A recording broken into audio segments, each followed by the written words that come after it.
There have been plenty of hoping for videos and rumour videos about what is coming in the starter set of the 11th edition of Warhammer 40,000. But the reveal trailer shows what will be there. Now, I have done a prediction video and have predicted a lot of what ended up here. What you see in the trailer is what you see in the box. Now, a starter set is almost like an army in a box, or two armies in one box. In this case, Space Marines and Orks. Most of the previous editions have had scenario books to teach you the game a unit at a time, so that you understand the movement, the shooting, and the close combat, and how different types of units work, how vehicles and bikers play and their rules. The launch boxes of an edition tend to be better priced than Games Workshop's regular kits. That isn't to say affordable, that isn't to say reasonably priced, it's that they are better priced than other Games Workshop products. This starter set is very 2nd edition themed. There's the box art for 2nd edition, there's the box art for 11th edition. It's on Armageddon, the same as the 2nd edition box was. It's a very deliberate homage, and it's not the first time. The 10th edition starter set was also very 2nd edition in appearance. 3 years ago, a young Christian von Carmian was talking through what a screamer killer was. The audio wasn't great on that video, but imagine listening through a whole video with terrible audio. Oh, Games Workshop would never. So that is where I started 3 years ago. The first real video covering what was in the starter set based on the trailer, and today I will do so again. The 2nd edition box was a great launch box. Or starter set. I'm worried that the captions will pick that up as launch box. Oh, what did your man pack for you today, little Timmy? Orks. There is a video I have comparing all of the previous launch boxes. 2nd edition was very good for the number of models and the low price. Check out that video. This reveal trailer isn't going to show strictly one-to-one what is in the starter set. The 9th edition trailer, which is the first time they did a trailer with the launch of an edition, that showed off Battle Sisters very prominently. And there were no Battle Sisters in the starter set. They all died off screen, or rather explicitly on screen. In one case in a spin-off of the launch trailer. Well, let's get into it. Space Marines. Space Marines are one of the armies. They can be painted in any colour. There are Ultramarines and Blood Angels in the trailer. Ultramarines are in blue, Blood Angels are in red. You can't tell very clearly because of the poor lighting of the trailer, but those are the colours. The first character is the very prominent Chaplain with Jump Pack. The Blood Angels already have a model like this. But this character is going to be a bit more generic, so any Space Marine chapter can use them. Most Space Marine chapters. Space Wolves kind of do their own thing. And while Dark Angels also do their own thing, their chaplains are very similar in appearance. You can paint this guy in whatever colours you want. Doesn't just have to be red or blue or green. He's a close combat expert, he makes the unit he's with fight better. That's always been the chaplain's role through the many editions of 40k. Now he's got a jump pack so he can lead jump pack units. And he shoots people as well with his Absolver bolt pistol. That's this big gun that he fires in one hand. And it's good to see a lad with fangs. On the front of the cover, very prominent, is maybe it's a Space Marine Lieutenant. Probably not though. He's firing a bolter and he has a shield, with the iron halo behind his head indicating that he is an officer. We had a Space Marine Lieutenant with a pistol and a shield in the 9th edition starter set. But in the trailer, we see a character with that same shield, but with a sword as well. Very similar to the captain's loadout in the 9th edition trailer. He has a cloak, so it's more likely to be a captain than a lieutenant. So there's at least 2 officers leading the Space Marines. As a vehicle, there is this speeder that comes flying in with a Gatling cannon. It has 2 crew, one on either side, so it's a lot like a land speeder. The 3rd edition starter set had a land speeder. If you're thinking, now hang on, we've had an update of sorts to the kit. There's now a Storm Speeder is the bigger thing. But Storm Speeders have 3 crew with Brother Tinnitus at the back. So on the Storm Speeder Hailstrike, which is the most similar thing to this Land Speeder that was shown off, and I'll call it a Land Speeder until we know it's not a Land Speeder. So this could be a slightly different version of a Storm Speeder Hailstrike, or it could be the return of the beloved Land Speeder, but with a different weapon. It's there so Games Workshop will have to explain how vehicles work in the rules and how flying works in the rules. But they're not the only flying unit. Vanguard Veterans. There's a gold helmet, which for the Blood Angels indicates they're an elite unit, so they're more than Assault Marines with jump packs. There are 4 of them with the chaplain, but there's also a body at the chaplain's feet which could indicate a squad of 5, or it is in fact a squad of 4.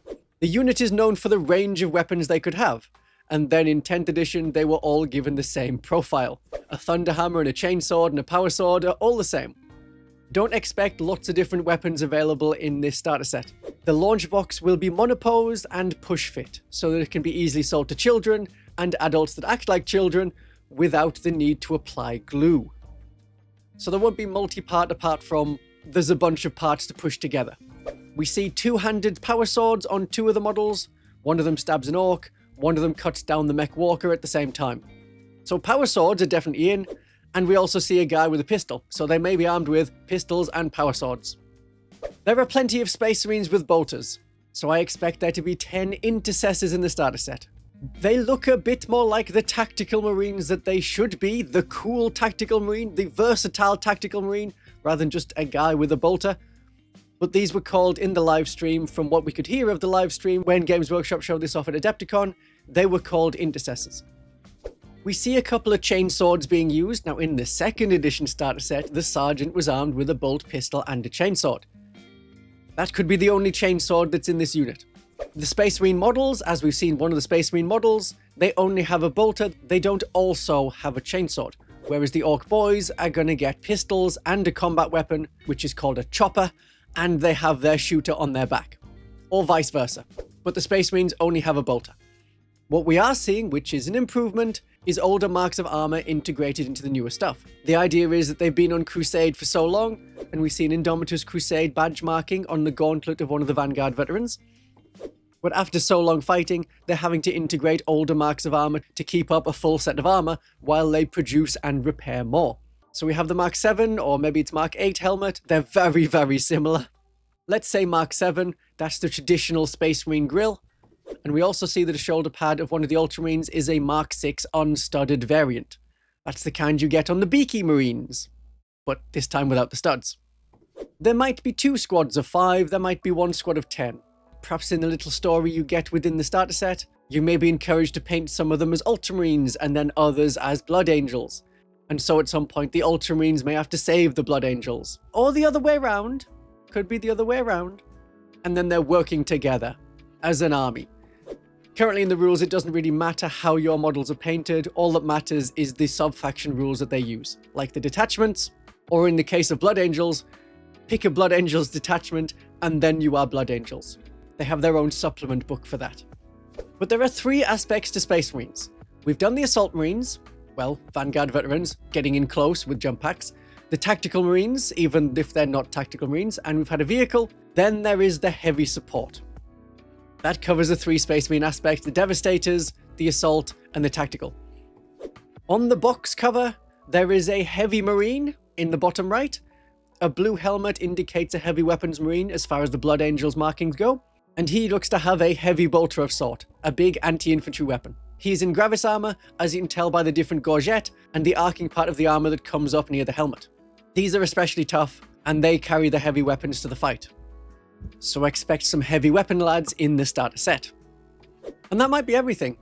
A captain, a chaplain, a land speeder, Vanguard veterans, intercessors, and some Gravis Marines.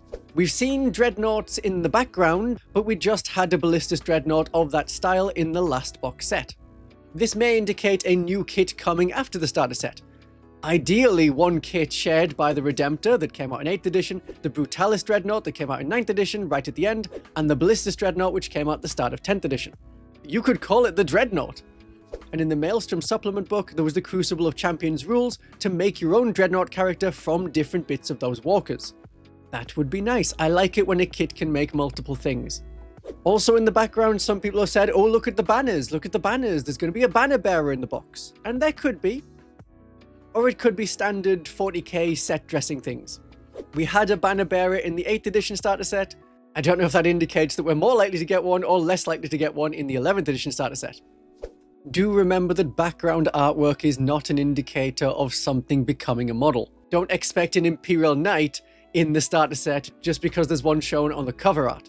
A bit more likely is this blue armored chap. Now that is not an Ultramarine, that is a Librarian. The Librarians of almost all the chapters always wear blue armor. The chaplains almost always wear black armor, apothecaries almost always wear white armor. They seem to be positioned quite prominently, somewhat near to the war boss that's at the far right of the artwork, and it's reasonable to assume that there would be a Space Marine Psyker as there is an Ork Psyker. I would have liked to see the Space Marine Psyker face off against the Ork Psyker and be the one that kills them.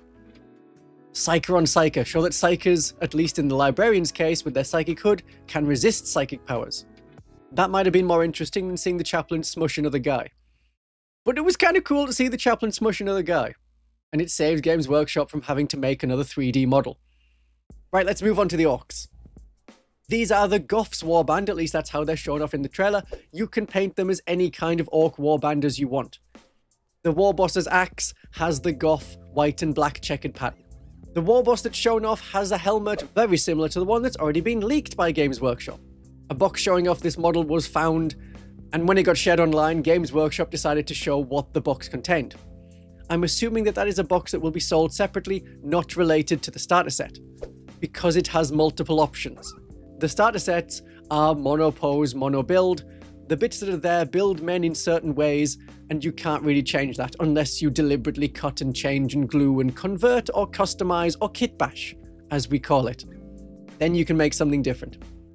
We may get a near identical Warboss in the starter set, or alternatively, maybe it is a multi-part Warboss, and then it will be later sold separately, and what we saw was a sold separately box. They have the thinner arms compared to the usual body proportions, but it matches the pose right at the end of the trailer, right down to having a squig running at the front. The huge size and the helmet and the axe all matches what we see there when they're shown fighting the captain with the shield. It would be interesting if this was the end of monopose push fit pieces, or there may be, hey, you get just enough bits to make that exact Warboss with that exact pose, and he has that weapon, and you build him with that weapon, and so there are only limited parts to put them together in the starter set, and then there are a few more bits added, and that will be sold as its own box later down the line. Next unit, a mech with his mobile gun platform. You can see there are rockets just above the legs, and it has a big Daka Gatling gun, but it's quite slow firing as a big gun, and that shoots down the speeder. It may not be able to do that on the tabletop. The 10th edition trailer had a winged Tyranid Prime, Captain Flappy Bat, who dropped in and tore apart a Terminator, something it struggles to do on the table. Big guns don't seem to be the only thing this mech gun platform can do, it also has a force field. You can see there's green lights flickering that match the green glowing lights of the vehicle, indicating that bullets are hitting a force field generated by the walker. All things with Orks have to be green. Green is the best color. And then there's the weird boy.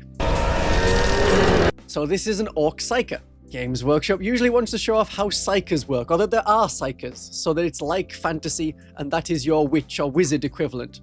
I think it's unlikely that Games Workshop will be adding a psychic phase into 11th edition, so I cast the magic spell of Gun is my expectation. Ork boys definitely gotta have Ork boys. Regular Ork boys, they have choppers, they have shooters, they have horned helmets so that we can get that 2nd edition aesthetic in there. The Ork boys box that's currently sold is really disliked, because some of the models have shooters, some of the models have choppers and pistols, and in-game, in 10th edition, you wanted to have all of one or all of the other, and you would have to buy multiples of the box to even get close to having all shooters. And then half your models would be posed exactly the same. The new models, as we've seen one shown off, have shooters on their back and a chopper and a slugger in their hands, or they'll have a shooter in their hands and a chopper and slugger on their back. So they're armed with all of the different parts. Very orky. Bring all the Daka you can, bring all the chopper you can. But everything's smaller than the Ork boys, and something that would let the Space Marines be obviously outnumbered. It makes the Space Marines in the starter set seem extra cool. So Gretchen. The 2nd edition starter set had loads of Gretchen. All in the same pose, but loads of Gretchen.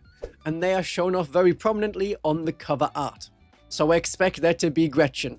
They're just little dudes with little guns. Like, they're goblins. You know the kind of orcs from fantasy, but not Tolkien's orcs? These are the goblin equivalents. And then there may be even bigger orcs.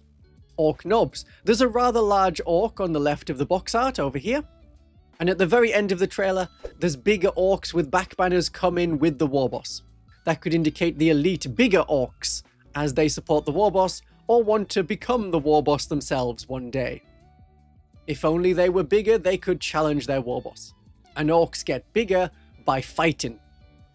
So in contrast to the 10th edition starter set, which was kind of a mix of lots of different things, for the Space Marines there was a Dreadnought and then Stern Guard, which are elite basic infantry. Then they didn't have intercessors, they had Infernus Marines with flamethrowers.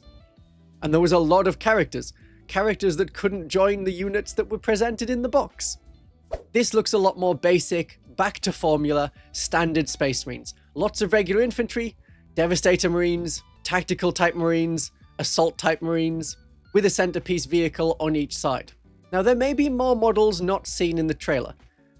The Gretchen and the Gravis Marine as examples as they appear on the art, but didn't appear in the trailer. So there could be even more. And we'll have to just worry about the price of this starter set. With a nice looking set of models, hopefully Games Workshop doesn't price out newer players. Because this looks like a good start for any new player who wants an Ork army or a Space Marine army. We don't know what else will come in the starter set. A rulebook is assumed, but there might also be some terrain.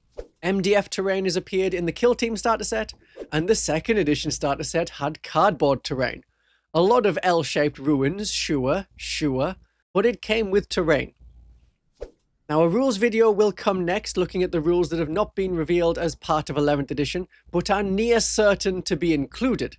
Already we're getting told that objective circles are going away and area terrain will be the new objectives. Hopefully this does not devolve into rectangular bits of card instead of circles that we're fighting over. But if it does, I already told you so. That's what this next video is about. But you have a great day of 11th edition of 40k.